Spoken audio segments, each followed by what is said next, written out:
Hello and नमस्ते new day new ब्लगमा अहिले चाहिँ हामी आइरहेको छौँ। हाम्रो चाहिँ कमल माझी छ यहाँनिर साथमा अरू सेकेन्डहरू हेलो गरिदियो सबैजनाले नमस्ते। ल ठिक छ त्यही हो। हामी चाहिँ अहिले अब पार्क घुमेर हामी चाहिँ आज अहिले एकी हिँडेको स्टेसन हामी तपाईँहरूलाई देखाउँदैछौँ। अहिले रेल आयो भने यहाँ चाहिँ हेर्नु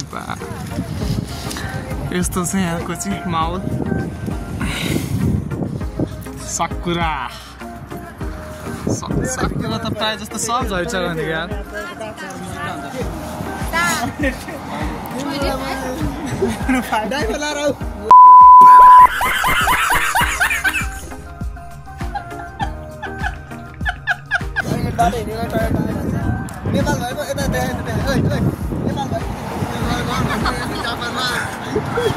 झाडी यहाँ झाडी पाउँदैन होइन।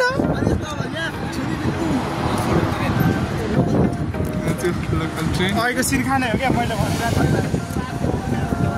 हामी चाहिँ अहिले यहाँनिर ठिकै छ भनौँ। जापानको लाइफ यस्तै छ। आज चाहिँ यासुमी हिजो कलेज थियो आज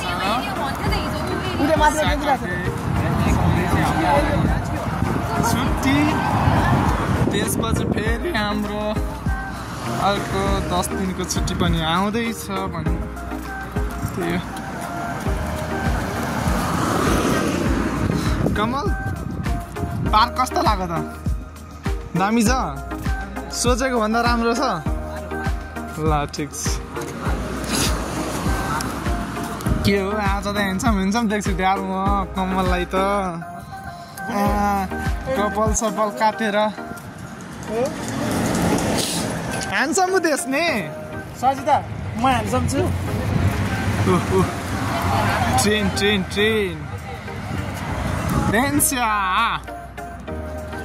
त्यही हो यहाँ साकुरा चाहिँ प्रायः जस्तो पहिला चाहिँ धेरै थियो। अहिले त हामी आउने टाइममा त झरिसकेर छँदैन साकुराहरू पनि। त्यही हो अहिले चाहिँ हामी यहाँनिर टक्क लाएर उयोदा स्टेसन नागानाको स्टेसनमा आइपुगेको छौँ। हामी चाहिँ टक्क लाएर घुम्दै पार्कबाट घुम्दै यहाँ आइपुगेको छौँ। अहिले चाहिँ हाम्रो उयोदा स्टेसन आइपुगेको छ। यहाँ कुराहरू इन्टा छ अगाडि। इट इज यस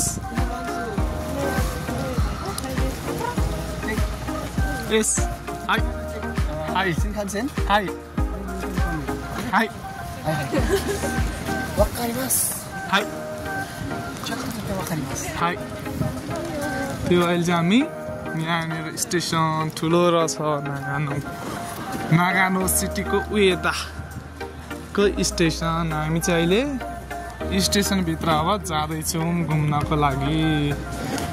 ट्रेन त चढ्न सकिँदैन अब त्यही पनि यसो घुम्न भने पनि हामी जाँदैछौँ टक्क लाएर घुम्नको लागि। नो क्यामेरा त भने होइन नि सजिता खै आर गोइङ।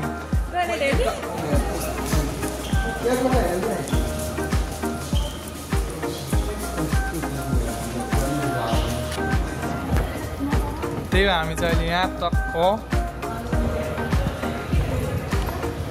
स्टेसनमाथि जान लाग्दैछौँ। म चाहिँ यता छु चढ्दैछौँ। कस्तो फिल भइरहेको छ सीता? जापान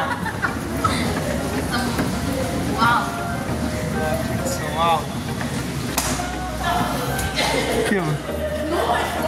त्यही हो हामी चाहिँ अहिले यहाँनिर स्टेसन उयोदा नागानो स्टेसनमा छौँ। अहिले चाहिँ हामी टक्क लाएर केटाहरू चाहिँ उहाँ चाहिँ ठिकै कस्तो हेरौँ न यहाँ बाहिरको भ्यू। यस्तो कार हाम्रो कहिले हुने केटा? यस्तो कार कहिले हुने हाम्रो? पैसा हाल्दैन म घुमाइदिनु।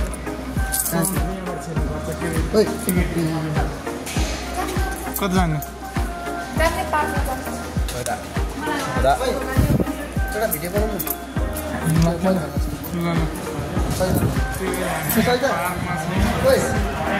यहाँ 7-11 त यहीँबाट पठाइदिउँ न सानो 7-11 सामान बनाउन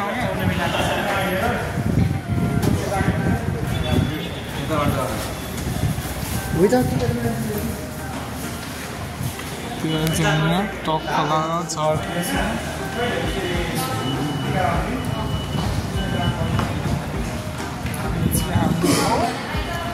स्टेसन